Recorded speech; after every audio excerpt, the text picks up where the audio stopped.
안녕하세요. 박요한 목사와 함께하는 집에서 읽는 사무엘상 벌써 8번째 시간입니다. 우리 함께 기도하고 시작하겠습니다. 하나님 감사합니다. 오늘도 사무엘상 말씀을 통하여 하나님의 뜻과 마음을 아는 시간 가지려 합니다. 하나님 우리와 함께하여 주셔서 날마다 하나님의 뜻을 아는 믿음의 백성 되게 하여 주옵소서.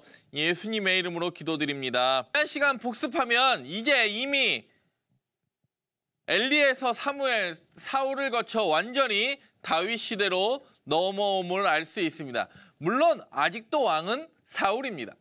오늘은 19장, 20장, 21장 보도록 하겠습니다. 지난 시간에 완전히 넘어왔죠. 다윗은 누구의 지파입니까? 유다 지파입니다. 그래서 활동 무대가 어느 쪽입니까? 유다 지파가 분배받은 땅이 주 활동 무대. 사울은 베냐민 지파였기 때문에 기브아를 중심으로 한 주 활동 무대가 벌어졌습니다. 이 12지파의 땅 분배가 중요하다고 말씀드렸습니다. 지난 시간 복습해 보도록 하겠습니다. 16장입니다. 다윗이 사무엘을 통하여 기름 부음을 받습니다. 이세의 몇 번째 아들입니까? 8번째 아들로 사무엘상은 기록되어 있다고 말씀드렸고 역대상은 7번째 아들로 기록되었다고 말씀드렸습니다. 그리고 악령으로 인한 사울의 번뇌와 다윗의 사울 수종, 악령으로 인하여 번뇌할 때마다 다윗이 뭐합니까? 수금을 타니까 그 악령이 떠나고 사울이 다윗을 무엇으로 삼았습니까? 첫 번째 직책이 뭐였습니까? 무기 드는 자로 삼았다고 말씀드렸습니다. 17장 드디어 사무엘상에서 제일 유명한 장이라고 말씀드렸습니다. 다윗과 골리앗의 싸움. 어디에서의 싸움이었죠? 엘라 골짜기. 기억나십니까?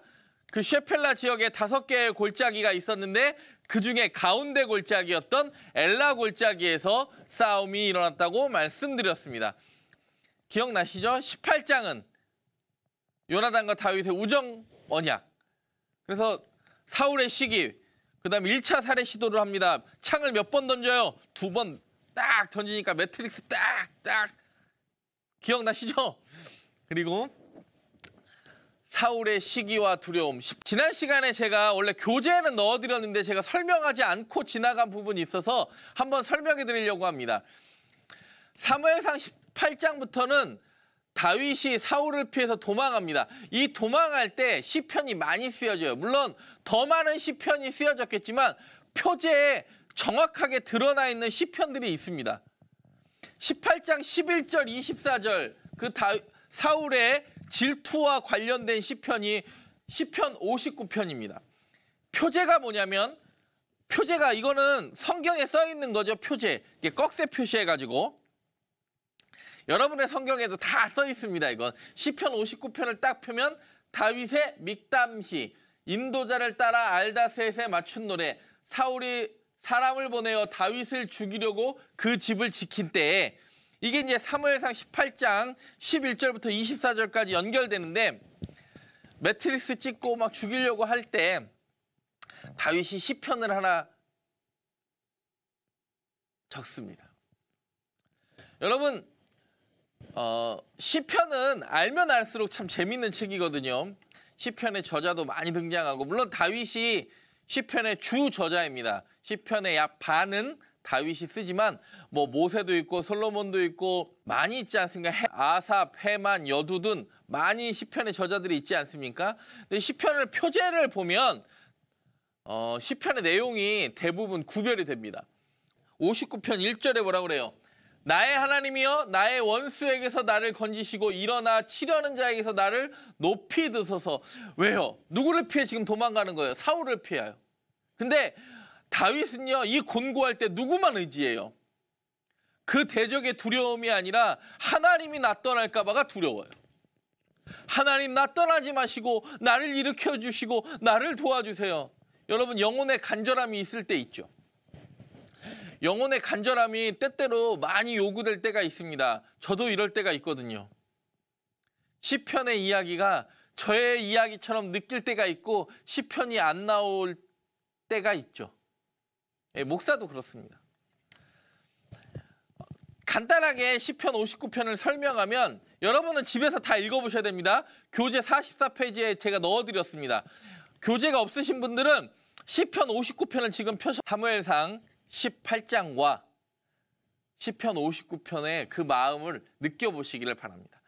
제가 믹담을 소개해드립니다. 6개의 등장해요. 시편에서. 믹담시는요, 속죄의 송가라고 불려요. 유대 랍비들은 황금시라고도 불리고. 왜요? 하나님의 구원을 바랄 때 우리는 무엇을 합니까? 회개부터 하죠. 혹시 나의 죄로 인하여 하나님이 나에게 오지 않으시면 어떡하나? 그게 믹담이에요. 하나님, 내 죄를 하나님께 내어놓으니 하나님, 나를 건져주세요. 속죄의 송가. 저도 이렇게 힘든 일이 있을 때는 혹시 내가 하나님 앞에 잘못한 일이 있어서 이런 일이 생기는 거 아닌가 불안하며 떨며 내가 하나님께 회개하지 못한 일들은 없는지 돌아볼 때가 있죠. 그게 믹담이에요. 그게 믹담. 여러분도 그럴 때 있으시잖아요. 그럴 때 부르는 노래가 뭐라고요? 믹담시.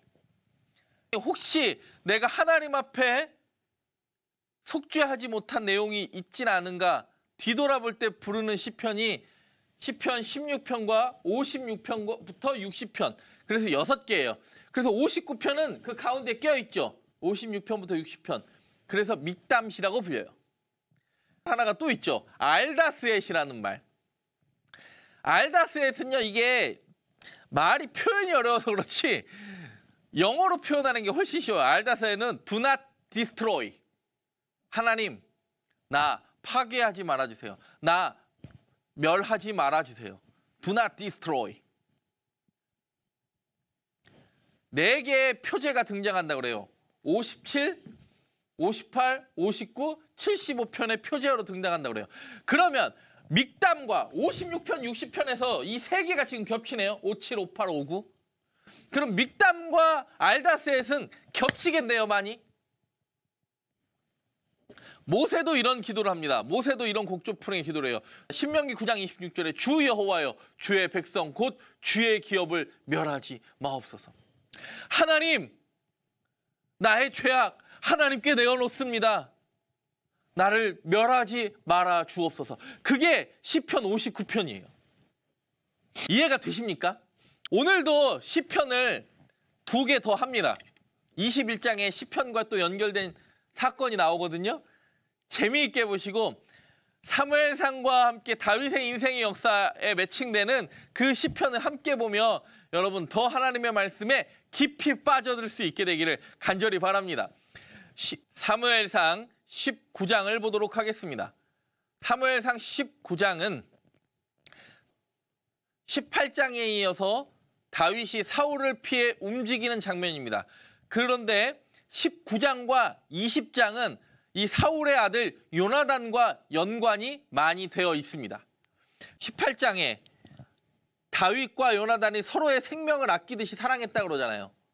다윗과 요나단의 우정 기억나십니까? 지난 시간에 배운 18장과 오늘 배울 19장과 20장은 누구와 연관이 많이 되어 있습니까? 다윗과 요나단의 이야기가 연결이 많이 되어 있습니다. 기억나시겠습니까?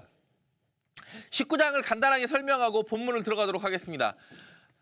사울의 다윗 살해 명령. 왜요? 사람들을 사울이 불러서 다윗 찾아내라. 내가 죽일 거다. 그때 요나단이 그 이야기를 다윗에게 해줍니다. 근데 또 다시 좀 화해한 것 같아요. 요나단이 아버지에게 이야기합니다. 절대 다윗은 아버지의 배신할 사람도 아니고 선을 행할 사람이지 악을 행할 사람이 아니라고 분명히 이야기해요. 다윗이 사울의 앞으로 다시 나아옵니다. 그때 2번째 살해를 시도합니다. 그때 누가 도움을 주냐면 블레셋의 표피 몇 개로 산 200개로 산 누굽니까? 미갈, 사울의 2번째 딸인 미갈이 다윗을 창을 통해 내려줘요. 그리고 다윗이 어디로 피신을 하냐면 사무엘에 있었던 곳이죠. 라마로 피신하고 하나님의 다윗을 지켜주기 시작합니다. 이해가 되십니까? 지금 사울만 다윗 죽이려고 그러고 사울의 큰아들과 그다음에 사울의 딸 미갈은 누구를 도와줘요? 다윗을 끊임없이 도와줘요. 그리고 여전히 마지막 사사인 누가 또 도와줍니까? 사무엘이 도와주는 장면. 19장의 이야기입니다. 본문 보도록 하겠습니다. 19장 앞부분을 보면 사울은 다윗을 죽이려고 작정을 해요. 그때 19장 5절에 요나단이 다윗을 변호합니다. 누구 앞에서요? 사울 앞에서. 함께 읽습니다. 그가 자기 생명을 아끼지 아니하고 블레셋 사람을 죽였고 여호와께서는 온 이스라엘을 위하여 큰 구원을 이루셨으므로 왕이 이를 보고 기뻐하셨거늘 어찌 까닭없이 다윗을 죽여 무죄한 피를 흘려 범죄하려 하시나이까. 여러분, 성경이 가장 중요하게 여기는 것, 율법이 가장 금하는 거 뭐예요? 무죄한 피를 흘리는 거예요. 무죄한 피를 흘리는 거. 하나님은 자기 아들의 무죄한 피를 흘려 우리의 생명을 구원하셨습니다. 요나단도 사울에게 이야기합니다. 율법에서도 그만 무죄한 자의 피를 흘려 왜 득죄하시려고 합니까? 왜 범죄하려고 합니까? 오히려 자기 아버지에게 반문합니다. 여러분, 이 무죄한 피를 흘려 범죄하려 한다는 말이 굉장히 중요합니다. 다윗도 무죄한 피를 흘렸어요? 흘렸어요. 여러분, 역대상에 보면 다윗은 하나님을 위하여 성전을 지으려고 합니다. 그때 하나님이 다윗에게 이야기합니다. 성전 지을 준비, 금이나 백향목 이런 거 다 준비한 다윗에게 이야기합니다. 내 손에 피가 많아서 너 성전 못 지을 거야. 그러면 여기서 질문 하나 드립니다. 그래서 다윗은 전쟁을 많이 했기 때문에 손에 피가 많아서 성전 못 짓고 솔로몬은 전쟁을 안 해서 성전 짓습니까? 여러분, 솔로몬은 전쟁을 안 해요? 영토가 가장 크게 확장된 때 누굽니까? 솔로몬 때 아닙니까? 그러면 솔로몬은 피를 안 묻혔습니까? 다윗은 피를 요만큼 묻히니까, 많이 묻혔으니까 그렇고 솔로몬은 적게 묻혔으니까 성전 짓게 하는 겁니까? 아니에요. 다윗은 사고를 쳐요. 무슨 사고를 치죠? 무죄한 피를 흘려요. 내 손에 피가 있다라는 말은 무슨 말입니까? 너는 무죄한 자의 피를 흘린 사람이기 때문에 내 성전을 지을 수 없어, 이렇게 이야기하는 거예요. 다윗이 무죄한 자의 피를 흘린 사건 하나가 뭡니까? 그렇죠. 우리야 죽인 사건이죠. 그래서 성경은 그 사건이 끊임없이 등장해서 예수님의 족보 때도 밧세바를 다윗의 아내로 소개합니까? 우리아의 아내라고 했습니까? 밧세바라는 이름조차도 쓰지 않고 예수님의 족보에서도 우리아의 아내라고 씁니다. 한 번도 밧세바가 다윗의 아내라고 표현되지 않습니다.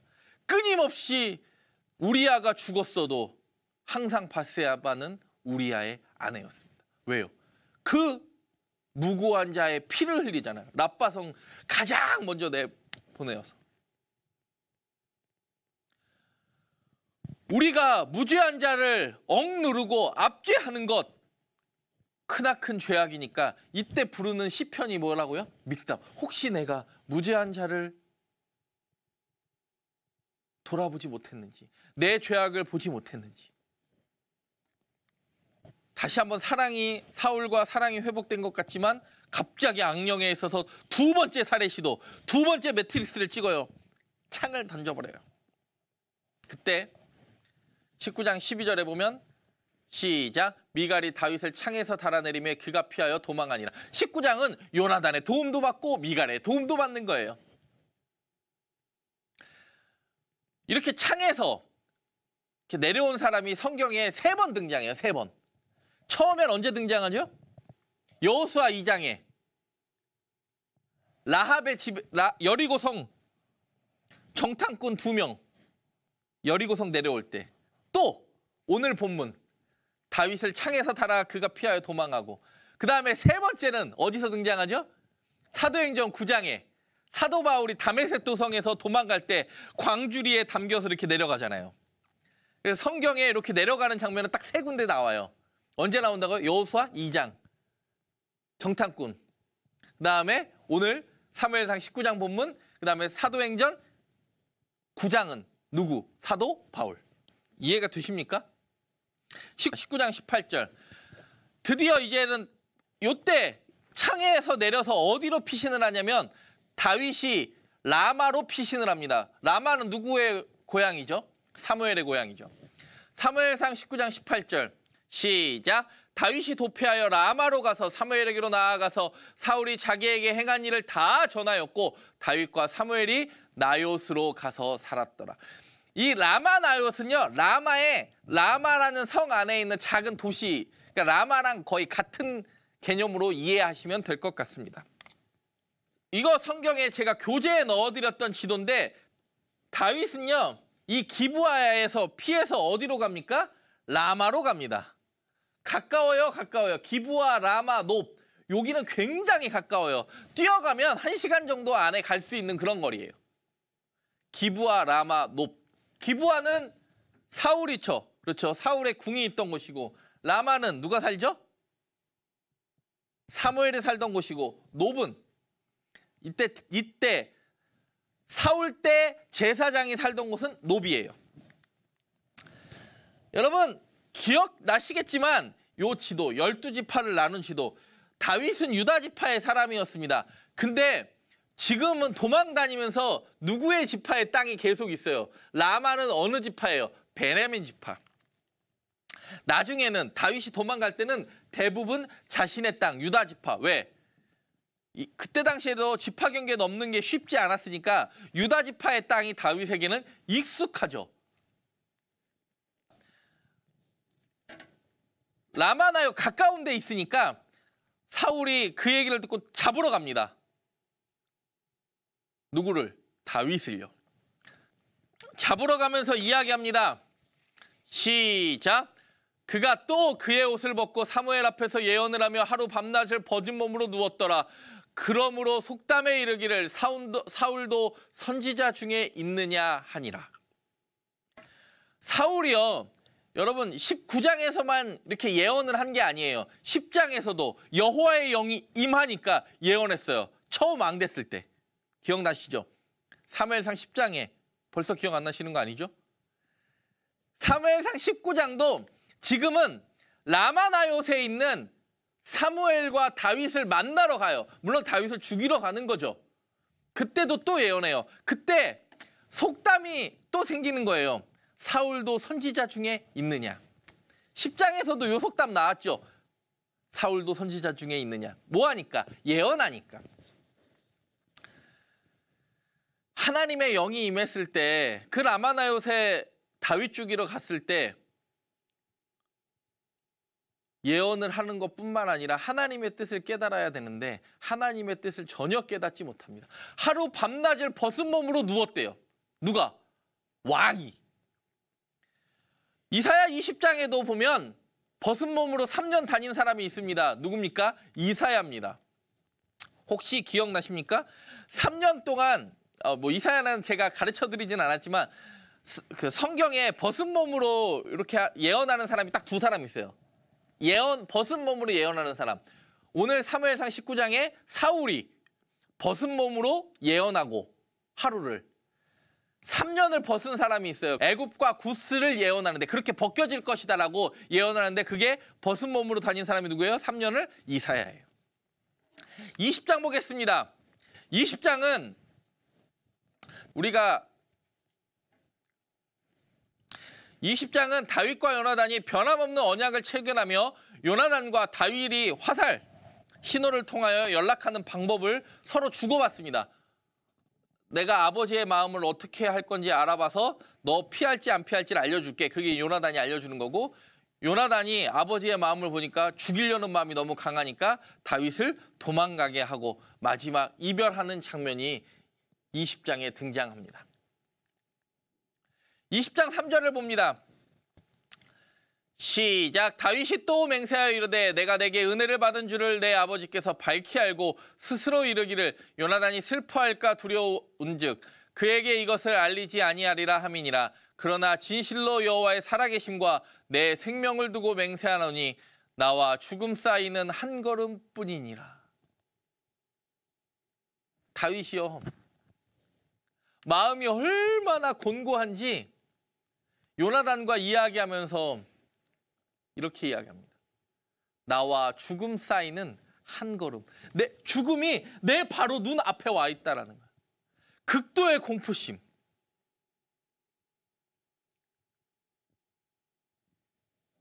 사랑하는 사람이 죽으면 죽음을 생각하게 되죠. 그리고 혹시 내가 아프면 암이나 걸린 것 아닌가? 너무 힘든 것 아닌가? 라는 두려움이 엄습해 올 때가 있습니다. 다윗은요, 그 사울의 칼이 끊임없이 자신을 엄습해 왔어요. 창을 몇 번 던졌어요, 지금. 창을 몇 번 던졌어요? 두 번. 18장에도 던졌고 19장에도 던졌어요. 진짜 나와 죽음 사이는 한 걸음뿐인 것 같은 공포감이 내게 엄습해 오는 것 같은 말 한마디가 뭐예요? 나와 죽음의 사이는 한 걸음뿐이다. 20장 17절, 20장 그 전반부를 읽어보면 다윗이 이야기합니다. 너 나 배신하면 안 돼. 초하루. 원래 초하루는 하나님께 예배를 드리고 모두가 이제 식사하는 그런 풍습이 있으니까 원래. 그리고 초하루 때는 모두 불어야 돼요. 레위기 10장에 의하면 나팔도 불죠. 그러니까 초하루가 다가왔으니까 그 초하루에 어떻게 할 거냐. 너 나 배신하면 안 돼. 너도 나 배신하면 안 돼. 막 서로 우리는 절대 배신하지 않을 거야. 다윗과 요나단이 끊임없이 이야기하며 그 다윗의 불안한 심리가 이 20장에 보면 잘 나타나 있습니다. 나는 내 우정을 놓지 않을 거야. 신뢰를 주는 요나단의 이야기가 등장을 합니다. 여러분, 20장은 그냥 쭉 읽어보시면 충분히 여러분들이 이해하실 수 있는 내용입니다. 20장 17절 같이 읽겠습니다. 다윗에 대한 요나단의 사랑이 그를 다시 맹세하게 하였으니 이는 자기 생명을 사랑함같이 그를 사랑함이었더라.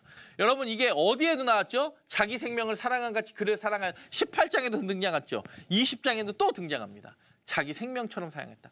다시 맹세했다는 말은 뭡니까? 불안해하는 다윗에게 신뢰를 주었다는 친구예요. 여러분, 친구가 불안해하면 이런 신뢰를 줄 수 있는 친구입니까? 다윗의 도피 여정을 보면 요거 다 지금 지도에 제가 교재에 넣어드린 지도인데 지금 라마에 있죠. 기브아에 사울이 있고 요거 이제 여기가 되게 가깝잖아요. 요거를 확대하면 기브아와 라마는 이렇게 돼 있는 거예요. 여기가 기브아, 여기가 라마. 여기 이제 지도를 보면 보통 이제 요 지도의 척도가 이만큼이 1km니까 여기는 한 4km 정도밖에 안 돼요. 실제로 기브아에서 라마까지는 4에서 5km 정도. 여러분, 걸어가도 5km는 성인이 1시간이면 기브아에서 라마 가까워요? 근데 기브아에서 라마가 이렇게 가까운데 이미 그 길갈에서 아각을 찍어 쪼갤 때 사울은 어디로 가고 기브아로 가고 사무엘은 어디로 갔습니까? 라마로 갔습니다. 가까운데 만나지 않은 거예요. 근데 이제는 라마에, 특별히 이제 라마에 가까운데 라얏, 요것도 뭐 1km도 안 되는 거죠. 라마에 가까운 라마나얏, 누가 있다고 이야기합니까? 라마에 가까운 라마나얏, 그러니까 라마의 성 안에 있는 지도죠. 누가 있다고 이야기합니까? 사무엘과 다윗이 같이 있다고 이야기하니까 사울은 불안해요. 아무래도 사무엘은 정신적 이 땅의 지주 아닙니까? 근데 자꾸 사무엘이 누구에게 힘을 실어주는 것 같아요. 다윗에게 힘을 실어주니까 잡으러 가요. 그때 사울은 여기 보시면 사울이 빨간색이잖아요. 기브아에서 사울은 다윗을 잡으러 가고 다윗은 요나단을 만나러 오는 게 오늘 20장이에요. 그래서 만나서 아버지가 초하루 때 나 찾을 때 어떻게 이야기하라는 걸 이야기하고 여기 보면 기브아 바로 옆에 에셀 바위가 있어요. 이거는 뭐 몇백 미터 떨어지지도 않은 거죠. 기브아 바로 옆에 요거를 요만큼은 이만큼 확대한 거니까 에셀 바위에서 오늘 그 이야기를 합니다. 에셀 바위에서 신호를 줘요. 야, 사울의 마음이 변하지 않았으면 너 화살을 쏘는데 썼다. 근데 그 화살 주우러 가는 아이한테 화살 주워라. 내 앞 사울의 마음이 누그러진 거고 화살을 딱 쏘았을 때 내 앞에 있다. 그러면 너 도망가야 돼? 서로에게 사인을 줘요. 어떻게 사울의 마음이 변했는지 안 변했는지. 근데 오늘 성경에 보면 그것대로 실제로 서로 신호를 주고받기로 하고 아버지 만났는데 아버지가 오히려 다윗을 죽이려고 작정한 것 같으니까 그 화살 신호 주고 도망가라 이야기하는 거죠. 화살 신호로 도망가라고 이야기하고 그 아이 화살을 주우러 가 있는 이 모든 사건을 걔도 안다고 해요? 모른다고 그래요? 모른다고 합니다. 오늘 그게 성경 본문이에요. 보세요. 20장 19절 화살 신호를 약속하는 거예요. 너는 사흘 동안 있다가 빨리 내려가서 그 일이 있던 날에 숨었던 곳에 이르러 에셀바이 곁에 있으라. 에셀바이는 어디 가까이에 있다고? 기브아. 20장 42절 드디어 변하지 않는 아버지의 마음을 확인하고 다윗과 요나단이 20장 끝에 이별합니다. 그러니까 18장, 19장, 20장은요. 끊임없이 지금 누구와의 이야기예요. 다윗과 요나단. 그리고 교연이 한 명 있죠. 그게 누구죠? 그냥 다윗 죽이려고 따라다니는 사울이 끊임없이 주연은 누굽니까? 다윗이 주인공이 되어지는 게 확실히 느껴지십니까? 20장 42절 같이 읽겠습니다. 시작! 요나단이 다윗에게 이르되 평안히 가라. 우리 두 사람이 여호와 이름으로 맹세하여 이르기를 여호와께서 영원히 나와 너 사이에 계시고 내 자손과 내 자손이 내 자손 사이에 계시리라 하였느니라 하니 다윗은 일어나 떠나고 요나단은 성읍으로 들어가니라. 다윗은 떠납니다. 요나단은 성읍으로 들어갔다는 건 어디로 들어갔다는 이야기겠습니까? 기브아로 들어갔다는 이야기입니다. 여러분 어떻게 사무엘상의 이런 지형이나 지명이나 이런 것들이 좀 이해가 되십니까? 21장입니다. 오늘의 어떻게 보면 하이라이트예요. 21장은. 그리고 다윗의 도피 경로에 있어서도 이미 도망 다니고 있었지만 드디어 이제 완전히 사울의 범위 안에서는 벗어나는 이야기가 오늘의 본문입니다. 21장은요. 다윗이 드디어 떠났잖아요. 제사장 아히멜렉에게 가서 피신하고 이때 진설병 먹는 거예요. 요거는 예수님이 마태복음 12장에서도 인용하죠. 안식일에 미리상 먹을 때 다윗도 유다 지파지만 뭐 먹었어요? 진설병 먹었다. 그 이야기를 예수님이 다시 인용하시죠. 그리고 10장 10절 15절은요. 가드왕 아기스.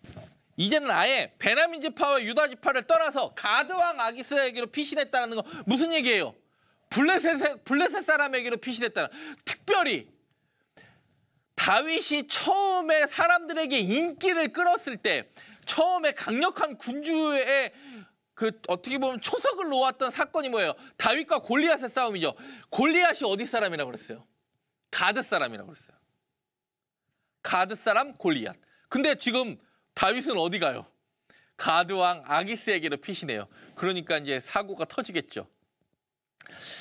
이 다윗과 특별히 블레셋의 5도시 중에 이 가드는요 뗄래야 뗄 수 없습니다. 나중에 사무엘 하에서도 배우는 사무엘 하에서도 5장과 6장에 법궤 가지고 들어올 때 가드 사람 오베데돔 3개월 머물 때 오베데돔 복 받는다. 제가 이건 사무엘 하에 가서 재밌게 할 텐데 여러분 다윗과 블레셋 도시 무엇은 뗄 수 없다고요? 가드. 첫 번째는 가드 사람 골리앗. 두 번째는 피신할 때 가드 왕에게 가서 피신했다. 21장 보겠습니다. 21장은 드디어 요나단과 헤어져서 20장에서 완전히 헤어졌죠. 요나단과 헤어져서 이제 높당 아히멜렉에게 가서 뭐 달라고 하는 겁니까? 배가 너무 고프니까 진설병을 달라고 합니다. 저도 지금 배가 너무 고픕니다. 빨리 강의 끝나고 빵을 먹고 싶은 생각이 지금 머리에 교회 앞에 있는 녹차 호떡을 먹고 싶은 생각이 지금 머리에 가득 차 있습니다. 너무 지금 배가 고픈데 아마 다윗도 그런 심정이었겠죠. 제가 요거를 지난 시간에 5강 때 한번 이걸 설명해 드렸습니다. 아론이 대제사장이고 나답과 아비오는 다른 불 사건에서 죽고 엘르아살과 이다말이 이제 대제사장, 특별히 엘르아살이 두 번째 대제사장의 역할을 하는데 엘르아살의 계보에서 누가 나온다고 그랬죠? 솔로몬 때 대제사장 역할을 하는 사독이 나온다고 했고 이다말 계보에서 누가 나오냐면 엘리, 사무엘상 1장과 2장에 등장했던 엘리, 그리고 홈리와 비느하스, 그 다음에 비느하스의 아들 중에서 아히둡의 아들이 아히멜렉, 이 아히멜렉한테 달라고 하는 거고 아비아달이 다윗 때는 대제사장이 됩니다. 다윗 왕 때 대제사장은 아비아달, 솔로몬 때 대제사장은 사독입니다. 아비아달한테 갑니다. 어디서? 라마에서 사무엘과 있다가 기브아 가서 에셀바위 요나단과 이야기하고 헤어지고 기브아에서 바로 옆에 있는 놉 땅을 가요. 놉은 그때 뭐가 있었냐면 뭐가 있었을까요? 회막이 여기 있었어요. 보시면 기브아에서 그리 멀지 않습니다. 이거 보이시죠? 척도? 이거 확대한 건데 에셀바위 있고 기브아에서 멀지 않은 놉이 있습니다. 놉. 보이십니까? 이때 대제사장이 누구라고요? 아히멜렉. 배가 너무 고파요. 그러니까 21장에서 이야기합니다. 야, 일로 와봐. 너 혼자 왔냐? 네, 혼자 왔습니다. 너 왜 혼자니? 여기서 나의 사람들을 만나기로 했습니다. 그 21장의 이야기. 근데 너무 배가 고픕니다. 내게 떡 5덩이만 주세요. 그래서 여자를 가까이 하지 않았으면 내가 너 줄게. 근데 우리가 지금 함께하는 사람들은 여자를 가까이 하지 않았습니다. 며칠 동안, 3일 동안은 가까이 하지 않았습니다. 근데 원래 보시면 다윗은 유다 지파이기 때문에 레위 지파, 특별히 제사장만 먹을 수 있는 그 진설병을 먹을 수 있어요? 없어요? 없어요. 근데 이게 굉장히 이례적인 사건이고 나중에 마태복음 12장 안식일에 미리삭 비벼 먹는 사건 때 예수님이 인용하시는 본문으로 등장을 합니다. 굉장히 중요한 사건이에요. 놉 땅에서 누구? 아히멜렉. 다윗의 도피 경로 드디어 시작입니다. 본격적인 시작이에요. 놉가모 헤그십마 엠바십. 제가 요 앞자만 따서 외웠거든요. 예전에 신대원 시험 볼 때. 이제 오늘은 오늘 여기까지 하는 겁니다. 놉에서 가드왕 아기스. 이게 21장이에요. 이 아둘람굴 피신은 22장이에요. 요 피신하면서 굉장히 중요한 시편들을 짓는 겁니다. 보시면 다른 지도를 보면 여러분 이거 보면 무엇이 알겠어요? 라마로 제일 먼저 갔죠. 사무엘 만나서 기브아에서 에셀바위 요나단 만나서 헤어져서 어디로 갔다는 거예요? 놉 땅 갔다가 나중에 어디로 갑니까? 아예 유다 지파의 땅을 벗어나서 가드, 에그론, 아스도, 에스글론 있는 블레셋 땅 어디로 가요? 가드 왕한테 가는 게 오늘 21장이에요. 놉 갔다가 어디 갔다가 가드 아기스한테 가는 게 21장입니다. 여러분 아직은 유다 지파 땅으로 들어갔어요? 안 들어갔어요? 놉도 어디 지파예요? 베냐민 지파 땅이고 가드는 이방 땅이고 그러면 22장부터는 유다 지파 땅으로 들어와서 이 지파 안에서 놀겠네요. 유다 지파 안에서. 이해되십니까? 여러분 제가 이 부분에 대해서 설명을 한번 하겠습니다. 다윗이 진설병 먹은 이야기가 사실 우리가 오해하고 있는 부분이 한두 개 있는 것 같아서 이 부분을 조금 자세히 설명해 보려고 합니다. 이게 성막이죠. 성막은 성소와 지성소로 나눠 있습니다. 성소와 지성소를 나누는 휘장이 있죠. 이게 예수님 때 찢어지죠. 예수님이 십자가에 돌아가실 때 이 휘장이 찢어지죠. 이 지성소, 홀리 오브 홀리라고 불리는 이 지성소 안에는 뭐가 있습니까? 여호와의 궤, 법궤가 있습니다. 성소는 제사장이 매일 들어갈 수 있어. 근데 지성소는 대제사장이 1년에 한 번 들어가요. 성소 안에는 뭐가 있냐면 향단, 향을 피우는 향단, 그 다음에 떡상, 진설병상이라고 불리는 진설병 놓는데 그 다음에 촛대, 7개의 불을 켜는 촛대가 있습니다. 이게 떡상, 진설병상이라고 불리겠죠. 50m, 1m 한 요 정도 되겠죠. 성막 공부하면 이 6개 이렇게 떡, 진설병 떡, 이스트는 넣어요, 안 넣어요? 누룩은 넣지 않는 떡. 6개를 만들어서 이렇게 양쪽으로 이렇게 쌓았다. 요만 했을까요? 빈대떡만 했을까요? 우리로 말하면 맘모스빵 정도만 했을까요? 아니요. 이거는 굉장히 성경을 오해하게 만드는 그림이에요. 아마 떡은 양쪽으로 6개 이 정도로 쌓았거나 제사장이 들기도 힘들 정도로. 여러분, 요 그림이 맞을까요? 최소한 이런 그림이 맞을까요? 아까처럼 큰 그림이 맞을까요? 제가 진설병 떡 5덩이 달라고 할 때 이 떡의 5개의 크기를 보면 어마어마했을 거예요. 보면 진설병은 교체 시기가 레위기 24장 8절에 나와요. 안식일마다 이 떡을 여호와 앞에 진설할지니. 그러니까 안식일마다 그 떡을 교체해요. 오늘 다윗이 갔을 때는 그 떡이 나올 때니까 들어간 떡이 있고 나오는 떡을 먹는 거잖아요. 나올 때니까 아마 안식일 직후였을 거예요. 진설병의 제작 크기를 보면 레위기 24장 5절과 6절에 보면 너는 고운 가루를 가져다가 떡 12개를 굽는데 왜? 6개씩 쌓아야 되니까. 각 덩이를 10분의 2 에바로 하여 2줄로 한 줄에 6씩 진설하라고 그랬어요. 그러면 빈대떡만 해요? 아니에요. 10분의 2 에바가 어느 정도냐면 이게 에바가 요 정도예요. 22리터. 한 가마. 에바가 22리터예요. 그러면 한 덩이를 10분의 2 에바로 했다라는 건 한 덩이 떡이 밀가루 몇 리터예요? 4.4리터. 우리가 보통 부침가루나 밀가루 사는 거 1kg나 3kg 들이사죠. 4.4리터에다가 물을 붓고 떡을 만들었으면 4.4리터에 물을 붓고 떡을 만들었으면 왜냐면 밀가루 부피만 해도 4.4리터니까. 떡덩이가 최소한 이만했을 거예요. 4.4리터로. 5덩이를 달라고 그래요. 진설병이 그냥 맘모스나 빈대떡같이 작은 게 아닙니다. 어마어마하게 컸다. 그러면 여러분 생각해 보세요. 진설병 12덩이의 떡은요 어마어마했을 거예요. 왜? 밀가루 얼마가 들어갔으니까. 최소 50리터가 넘습니다. 떡의 무게가 안식일마다 교체하는 떡의 그 무게가 밀가루만 해도 50리터가 넘는다고요. 어마어마한 양입니다. 그리고 그 떡을 먹죠. 근데 이때 그 떡을 먹을 때 누가 이 노베도 같이 있었냐면 노베 21장 7절 시작. 그날에 사울의 신하 한 사람이 여호와 앞에 머물러 있었는데 그는 도액이라 이름하는 에돔 사람이요 사울의 목자장이었더라. 이 에돔 사람 도액이 다윗이 진설병 먹고 하는 이야기를 듣고 사울에게 쏜새같이 가서 이야기합니다. 근데 다윗은 이후에 피하죠.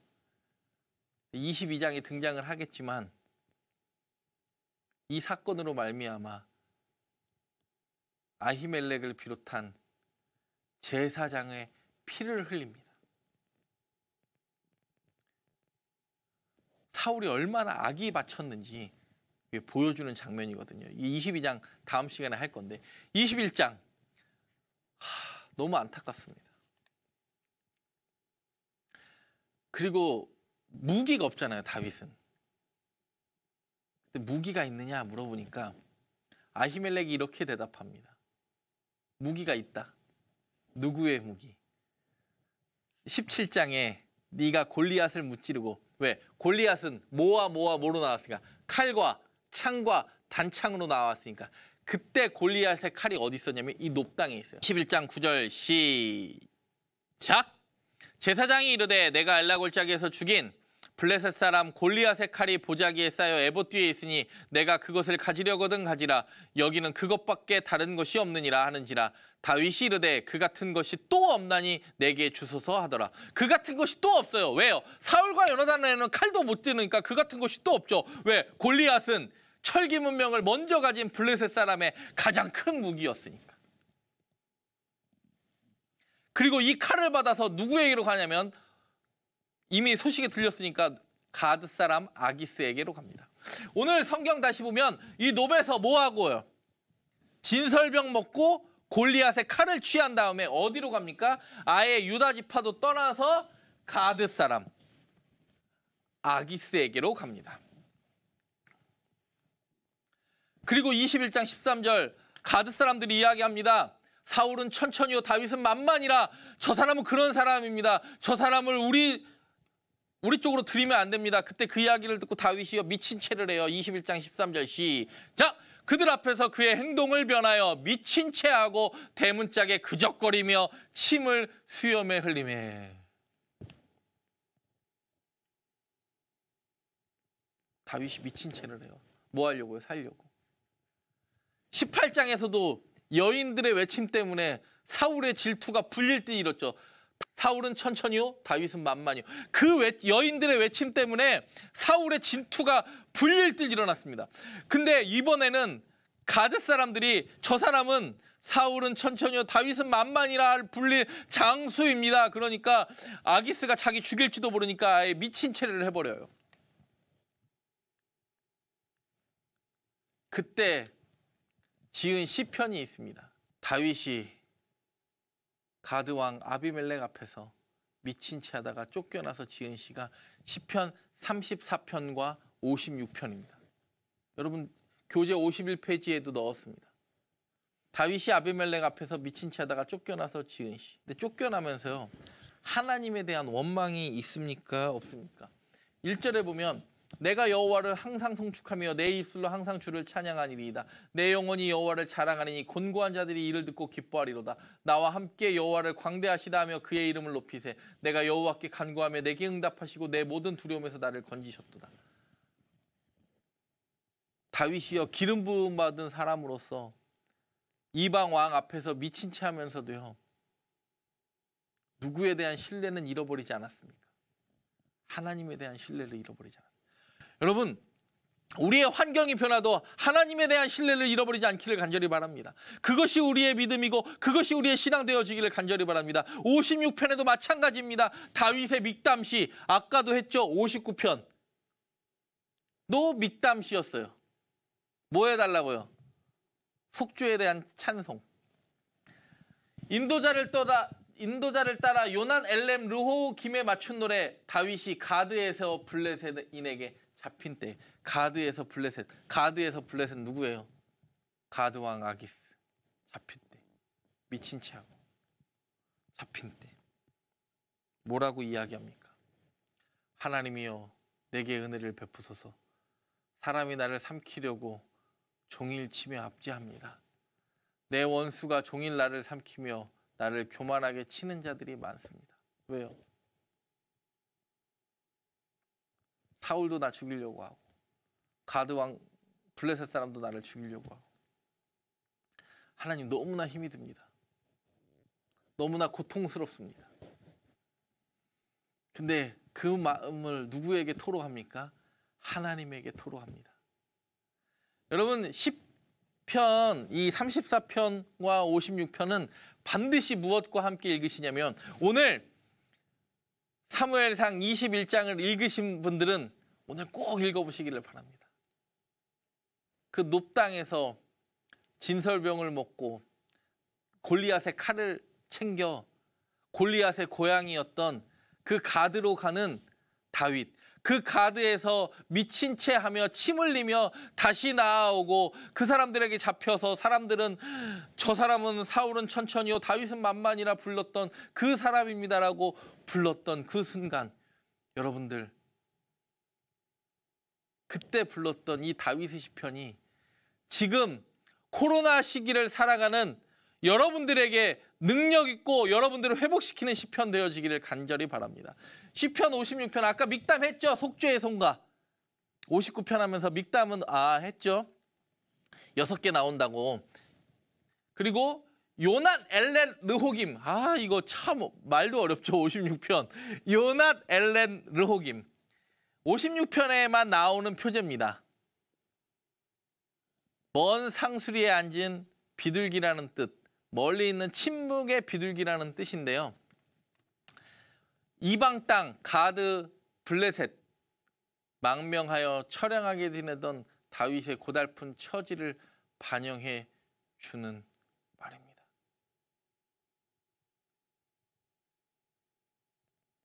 그 시편들이 여러분들과 함께 하기를 간절히 바랍니다. 그리고 여러분의 고백되어지기를 간절히 바랍니다. 오늘 뭐 배웠습니까? 19장, 20장, 21장. 19장과 18장, 19장, 20장은 누가 주인공이에요? 다윗과 요나단. 21장은 드디어 놉과 가드 왕 아기스에게 피하는 장면. 여러분, 드디어 이제 다윗의 도피 경로가 시작되어집니다. 사울을 피한 도피 경로. 근데 그 도피하면 할수록 사람들이 모이고 하나님이 함께 하시는 그 다윗과 하나님이 점점 멀어져가는 복수에만 불타는 사울이 발견되어집니다. 여러분은 어떤 인생 사시겠습니까? 오늘 성경은 여러분들에게 묻고 있습니다. 비록 세상이 조롱하고 도피하는 것 같아도 하나님이 우리 함께 하시면 하나님이 이기게 하시리라 믿습니다. 감사합니다. 기도하겠습니다. 하나님 감사합니다. 오늘 19장, 20장, 21장을 통하여 하나님 요나단과 같은 친구 얻기를 원하며 우리가 요나단과 같은 다윗과 같은 친구 되기를 원합니다. 그리고 순간순간 우리의 삶에 도피할 곳이 없더라도 하나님 의지하고 나아가는 믿음의 백성 되게 하여 주옵소서. 예수님의 이름으로 기도합니다. 아멘.